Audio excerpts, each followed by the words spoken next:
Just a second. All right. Well, good morning. We are live here from Thinker Ventures for 1 Million Cups. It is a awesome time. Happy to have you here. Today we have Ian Swick from Swickgames, a cool thing that he's working on in the area. I'm sure you're going to want to hear about that. It's also Christmas time. So we don't have any business-related events, I think, coming up in the next week or two. Because I think, what's that? What's the one tonight? Hold on. I'm sorry. We're going to have to get you the catch box. Carl Franson catch box. The Carl Franson catch box? Wow. So Ignite Rockford for young professionals of all ages is doing a Christmas party at the Arrow House, I believe from 6 to 8. They're simply going out and they have games and food and prizes, and it's no cost to you whatsoever. Games, food, prizes, no cost. Amen. Best three things in America. Games, food, and prizes. I thought baseball was, I don't know. Baseballs. If baseball was free. That's true. Any other events that you know of besides Christmas? Christmas is coming up. No? All right. Christmas and then New Year's on the heels after that. Out of curiosity, who takes off the full week of Christmas? Yeah, Rob in the back's taking off the full week of Christmas. That's news to me. Anybody else who takes off the full week of Christmas? No, nobody. Hey, I've got a piece of paper, Rob, on that my little. Yeah, here we go. I've got a piece of paper. We've got some important things to share with you this morning. Why was Santa's little helper depressed? Because he had low elf-esteem. Ah, boy. What do you get when you cross a duck with Santa? A Christmas quacker. I know, it's good. How did the ornament get addicted to Christmas? He was hooked on trees his whole life. I know. Nathan, thanks for the coffee. Yeah, even though you don't appreciate these jokes, I still want to appreciate you for the coffee that you bring, courtesy of Stillman Bank, to 1 Million Cups. Here's the last one. What's the absolute best Christmas present? A broken drum. You can't beat it. Oh boy, that's your Christmas. That's your Christmas joking around. But I tell you who's not joking, Ian Swick from Swickgames. He's got a cool presentation he's going to give to us about Swickgames. You're going to want to pay attention to this. And if you know of anybody who can make use of his products and services, I'm trying not to give away what he's doing. Make sure that you get them connected with him so you can actually share this presentation online. So this is streaming right now live to YouTube. And you can go grab that YouTube link, and you can share it all over the place after his presentation, all right? So, without further ado, would you welcome Ian Swick to 1 Million Cups. All righty. First things first, I want to thank everybody for coming today, because I understand, it's early in the morning, so thanks for being here. All right, Swickgames. It's going to be great. That's what it is. It's not quite a bit ready yet. It's fully conceptual. So you can't visit here yet, but it's going to happen one day. First thing, who's me, in case you missed my intro. My name is Ian Swick. I'm a video gamer, business operator, and a cat dad. Got 3 cats at home. Those are, what we do and what I take care of. Over the last 7 years, I've worked at a corporate steakhouse, working my way up from busboy to GM. Took me 2 years to move from busboy to management, and then another 4 years from management or working as management up to GM, and quite literally every position in between. Now I'm kind of stuck up with the corporate lifestyle, working these long hours with the restaurant, and not really getting anywhere, so it's time to start my own business, where I can foster my community and provide for my family. So what is Swickgames? That's the big question. Swickgames is a bar. It's a great way to combine gaming and drinking, right? Place for people to unwind, get away from the day, and the market that I grew up with modern video games is now currently a drinking age. So we weren't, and now we are. and here we are. So it's a good way to, what we're interested in. I mean, we're interested in social gatherings and drinking. Swickgames is a gaming lounge. What is a gaming lounge? Anybody know? So a gaming lounge is a place where, think of it as just rows and rows of computers, Xboxes, PlayStations, those kind of things, and you have them all lined up, and people come in, they can, buy time or buy, some people do it by time, some people do it by an entry fee, and you go in and you get to play these games, Xboxes, Halo, Madden, those kinds of things. And then you have gaming PCs, which are huge right now with games like League of Legends and those kind of things. It's a community. It becomes a social hub. I like to think of it as the bowling alleys in the 80s and 90s. When you go out to a bowling alley, it used to be packed full of people. You had a bar there. You had people coming out to just hang out, watch bowling or, have a couple drinks, those kind of things. That's really the idea of where this came from. We need a place like that, but for gaming. Why gaming? It's one of the fastest growing industries in the world right now. The last couple of years it's been growing around 10 to 15% per year. That combined with the bar industry growing around 3%, give or take, depending on the area. In the international tournament for League of Legends held in Detroit brought more economic impact to the area than the Super Bowl, and I think it was also more than the next two major sporting events combined. Esports viewership is expected to surpass the NFL in 2021, according to Syracuse University, and has surpassed all other major U.S. sports viewerships. That's international, though, not just nationwide. But these things are, this concept is proven in a couple different markets in Asia and also in Europe, too. So there's not really a huge presence in the United States yet. So this is kind of where the other part of my idea came from. All right, cool. So why does the industry need me? As the generation of gamers grow older, start careers, families, they no longer have time or money to commit to gaming or buy every home gaming system. These gaming systems, the new ones that are coming out in the next year are going to be atrociously expensive, like $499, I think is the price point on some of them. So instead of our customers coming out and making the investment for themselves, they can come to us and we make the investment for the customer. They come out and spend $15 or they buy a membership or those kind of things, and then they are able to play whenever they want, as opposed to having to buy a $499 system and lose all that money. Also, with the interest, the consumer's confidence isn't quite there anymore. So back in the day, AAA titles would put out these really high quality games where you can go out and play, and you wouldn't have to pay any extra money to play these games. In recent years, you have to spend extra money after you buy the game. So those kind of things really are cost prohibitive for a lot of people who are starting families or have careers and don't see the point of putting in all this time and money to something that they're going to play once or twice. So what do? I kind of already went over this a little bit. We make the investment for the customers. We provide a superior service experience.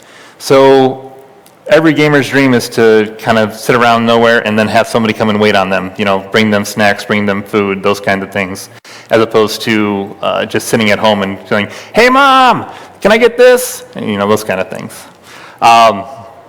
But like I said, it's a growing industry too, so that kind of service aspect is going to really set us apart, I feel like, from the other competition that develops. And to develop a community for local and regional tournaments in hopes of creating a local hub for esports activity. There is no local area for esports right now. There's no, I can say, if I want to play video games, I got to go to Marengo or I got to go to Chicago.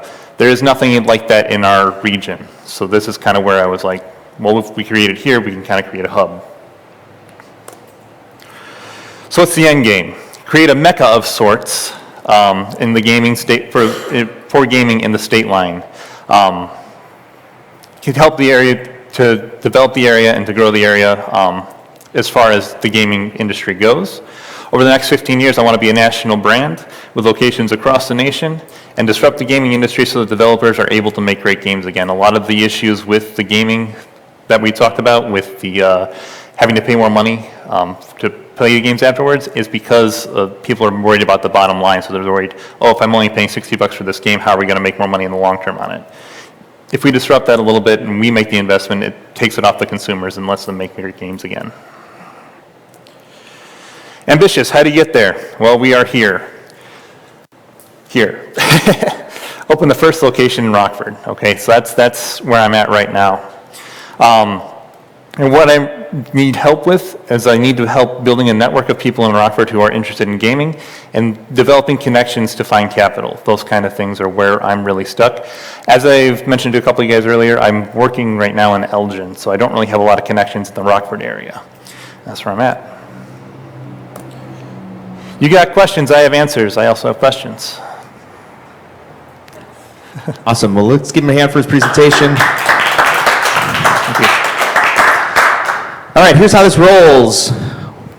The question that we have for you is, where are you stuck and what's working for you? So if you've covered kind of what's working for you and where you're headed, right, and you kind of cover what's stuck. And now this is the opportunity for the audience to give you some feedback and then kind of add your mix to the soup. And we'll make this place of Rockford, this community, better by helping him out. When you have a question for him, or if you've got an answer, you're going to take this catch box and you throw it to the next person and just speak into the top of it so that we can hear you. All right? Questions? Here you go. So what's some of the biggest hurdles you had to face already while trying to get this endeavor started? So right now, the biggest hurdle I had was honestly just doing the research and finding out what my competition is, where, if there is anything like this in the area, what's going on with it, finding out what happened. And that was really just a lot of research as far as, finding out what's opening, what's going on, those kind of things. I started developing it in June, so it took me about 3 months to figure out what I need to do and how I'm going to do it, those kind of things, and developing the actual idea of it. Like I said, I've been working with the Small Business Development Center with Edward Coceres, so he's helped me a lot with, finding the industry and finding out where it was and what my business plan is going to look like and those kind of things.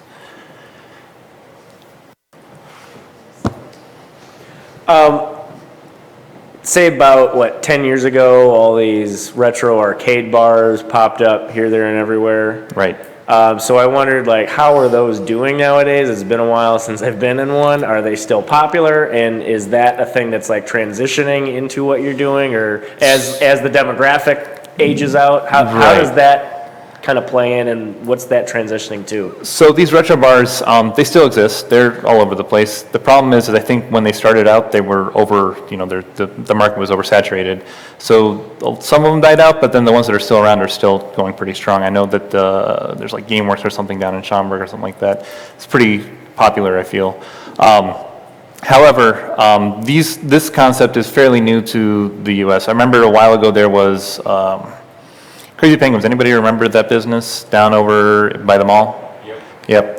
So that was kind of like our little hub, which was, we had Xboxes and PlayStations, the old generation, and they did okay, but I was talking to some of the owners one day, and they weren't really in it for the business aspect, so they failed. They were in it to build a community.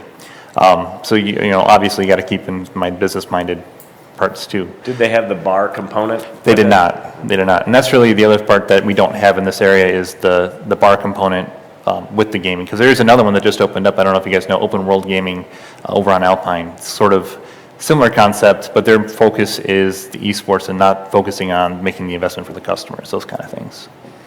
Okay? Anybody else?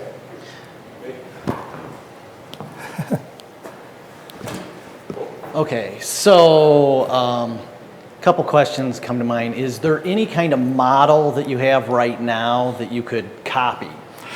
You could show as a success. So, like I said, those retro bars is really what I was looking at.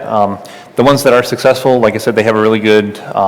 It's not pay to play, so you don't want to have people charging out people for every single game that they play. It's an entrance fee or it's a cover fee, and then you have the drinks at the bar, and that's really what's going to make you successful. You can have one without the other, but you're really limiting your capital and your expansion. And then the other part is, with that, it just kind of supports the business a little bit better with the bar aspect to it too. And then the other question that comes along is, how do you stay current? Because you make the initial investment, right? Right. And then they come out with a new gaming system every few years or so. And how are you going to stay current with that? So the new Xbox that's coming out, the main part of that is it's supposed to be modular, so you're supposed to be able to take out parts and put new parts in. Don't quote me on that because I'm not 100% focused on that. But really, what these people come out for is they have Xboxes, they have PlayStations at home, but it's the gaming PCs that are really cost prohibitive. So as you get new components, those you insert the new parts, update them, but that way, so you can do it in stages as opposed to doing a whole new computer every 5 years or so.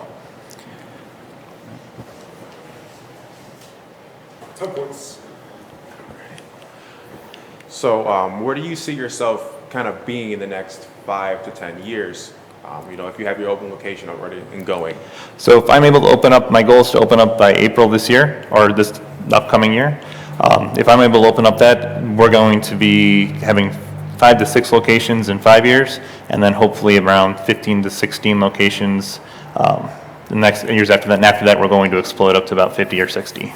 Okay. Okay. And then another question for you. One of the biggest concerns I'm just kind of seeing so far with the idea of it, because it sounds already pretty much amazing. I love it, by the way, because I'm finally 21 now, so I can do this. There you go. So best customer right here, folks. Tell you what. One of the things I was thinking about is, when you build it, will it have a separation so that way the bar is in one area and then other gaming is another area, so that way you don't have kids or underage people either sneaking or that's not even a problem you have to worry about. So similar to what Crazy Penguins did, they kicked out everybody who was under the age of, I think, 17 at like 9 o'clock. That's going to be our main thing. But if you're going to be drinking, we'll do wristbands, and we'll also have like a rope or something across the bar, so that way we have separation between the bar and the other aspect. But then being able to, like I said, kicking out the underage kids when it's time to go. That's really going to be their big, huge thing on that. Alrighty. Okay. Another question for you. So will you be a membership? Will you be an entry fee, or are you going to be a time consumer for how you're gaming?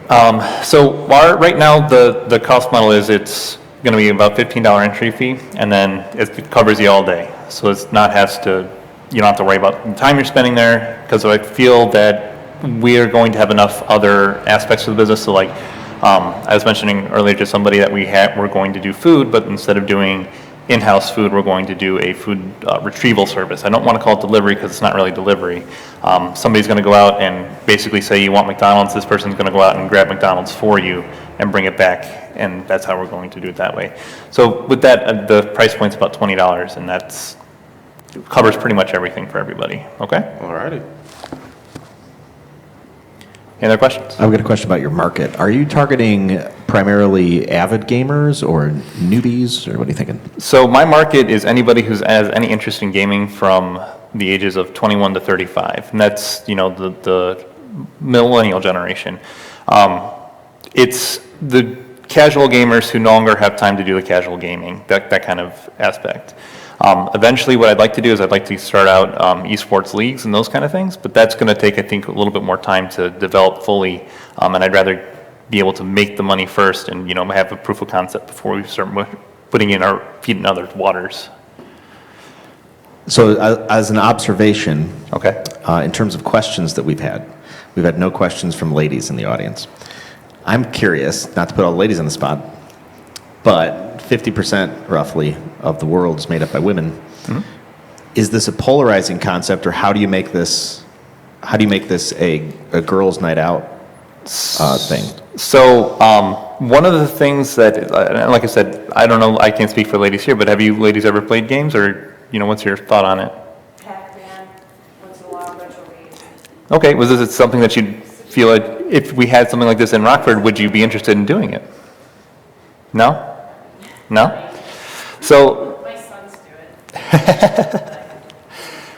one of the things that is really changing in the gaming industry too is this, we'll call it the gender gap. We have mostly a male-dominated market, but with the younger generation, with the Gen Z or whatever we're going to call it, there is more cohesiveness amongst both genders, where people are all playing games either way. A lot of it has to do with I feel like a lot of games were marketed towards men back in the day, and now they're being marketed. I mean, you'll see commercials of like Call of Duty with a female gamer playing and saying, "Oh, I'm the sniper," or "I'm the I'm the leader," or whatever. And I think that's really kind of the difference in the industry itself, as opposed to what happened, back in the '90s and early thousands. Okay. Kind of just bouncing off what he said, from a little bit of knowledge that I have, I do know when it comes to female gaming at home, I know around 60 to 70% of all gamers are made up from the female ones. But that's a great question to ask nonetheless, because it's really hard to get them from the house into a social setting. Right. With that being said, do you actually have any really way of marketing towards that gender at all? I mean, we could do brainstorming on the spot. Don't get me wrong. I mean, there's of course ladies' nights. You could do reduced cover for ladies or those kind of things. Also, I feel that if we get the good following at the start, my goal is to make it more cohesive for everybody. So at the bar top, everybody likes or knows Mario, right? So Mario Party, Mario Kart, those kind of things. Things that aren't necessarily these heavily competitive games that are going to be more, put everybody on level playing ground, I think is really where it is going to be fun. You know what I mean? It's building the atmosphere around fun as opposed to the competitive side of it, which I think is where the divide is between the male and female gamers, where the intimidation factor comes in. You know what I mean? I wonder if a concept might be that I don't know, I guess this is for the ladies.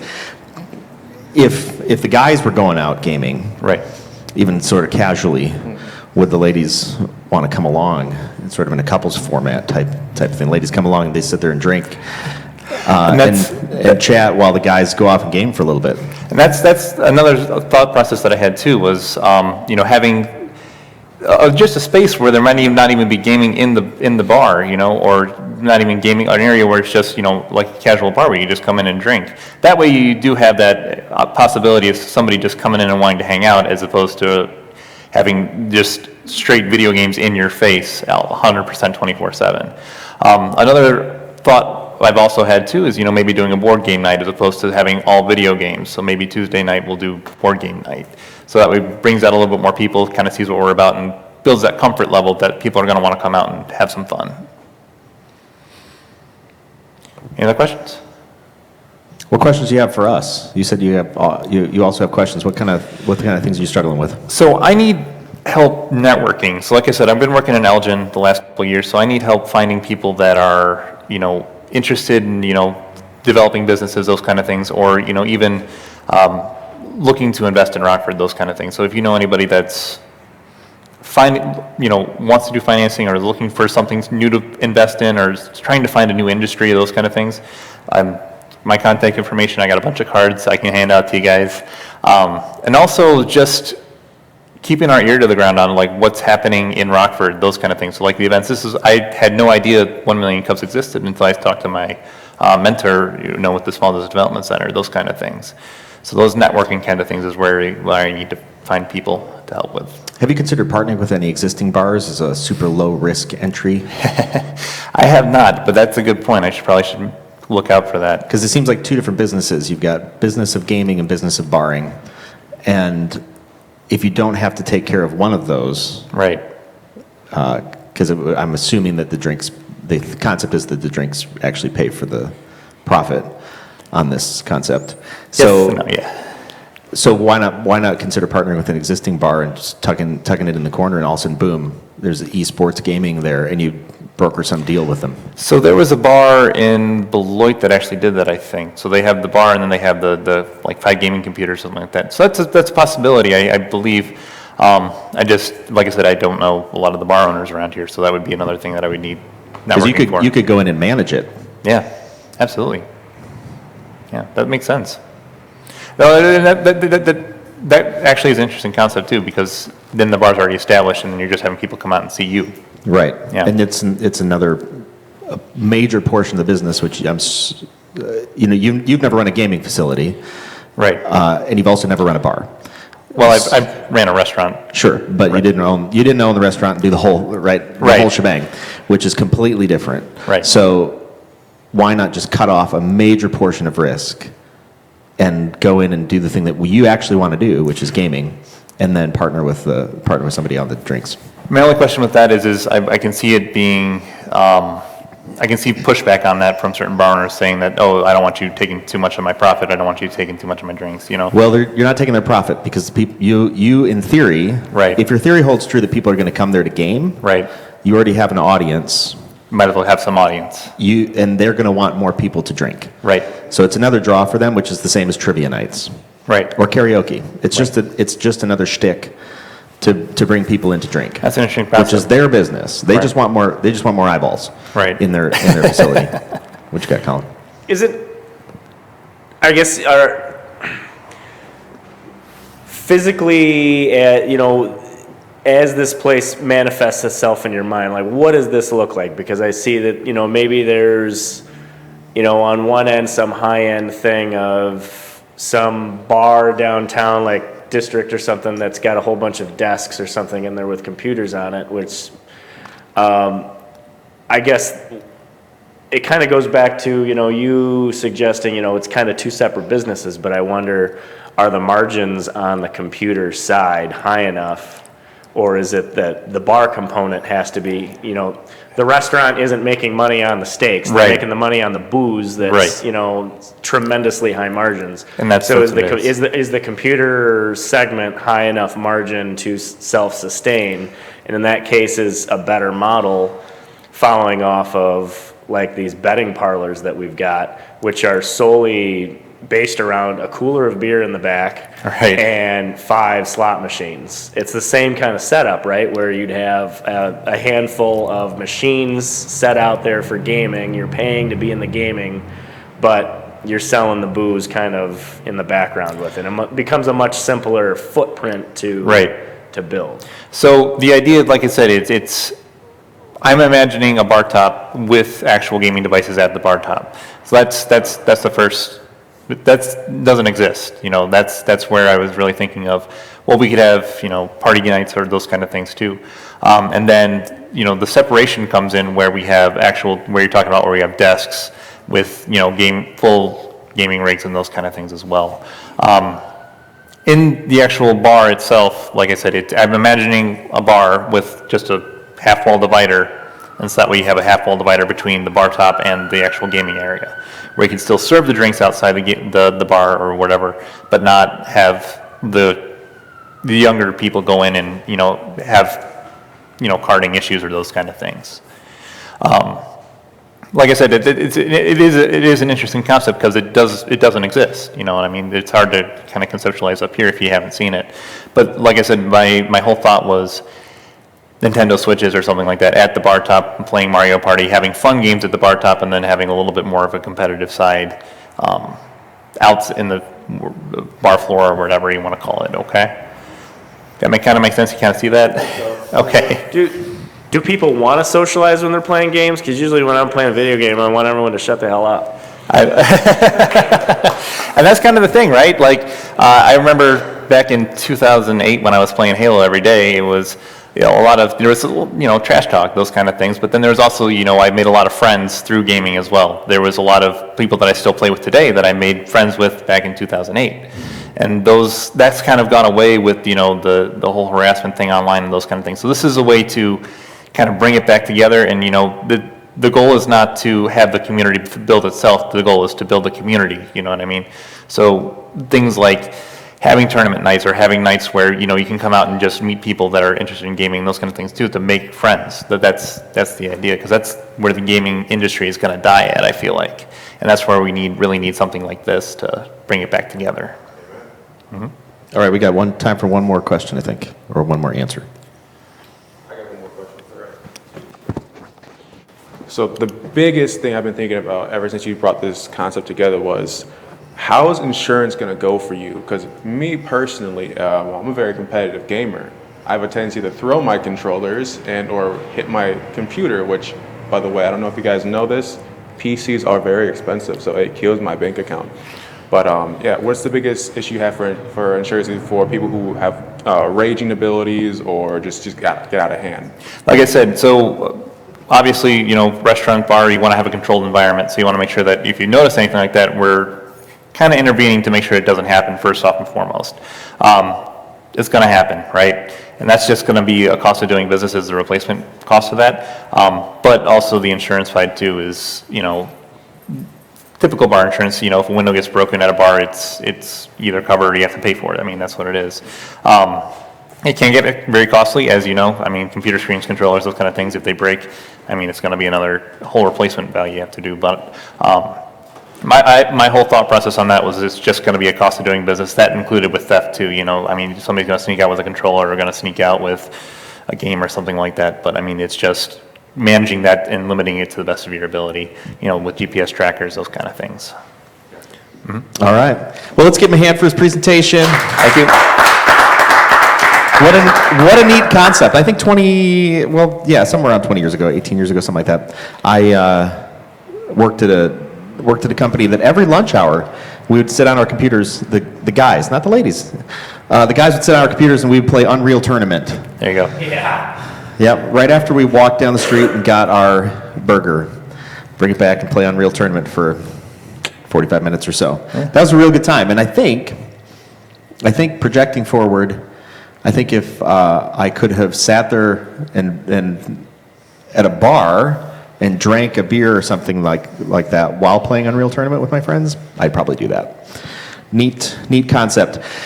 Well, this is your opportunity to get connected with Ian. If you have any other ideas or connections for him, you know where he's stuck and some concepts that he's dealing with. If you have some things that he might want to consider as part of his business plan, also your opportunity. And then again, this is live streamed on YouTube, and if you want to go share that out, then more people in the community will understand what Ian's up to, and that can help him out. It is almost Christmas, so get your gift buying done so that you're not one of those people who wraps a card that says your gift is on the way. Donation to the Human Fund. Oh, that's true. I do need to announce that we are not here for the next 2 weeks. So don't come. Next week is Christmas. So if you're here on Christmas, then you're not where you should be. All right. Well, get connected with everybody else in the room. Again, we want to thank Stillman Bank and Nathan Bolin for the coffee today. Let's give them a round of applause. Yes.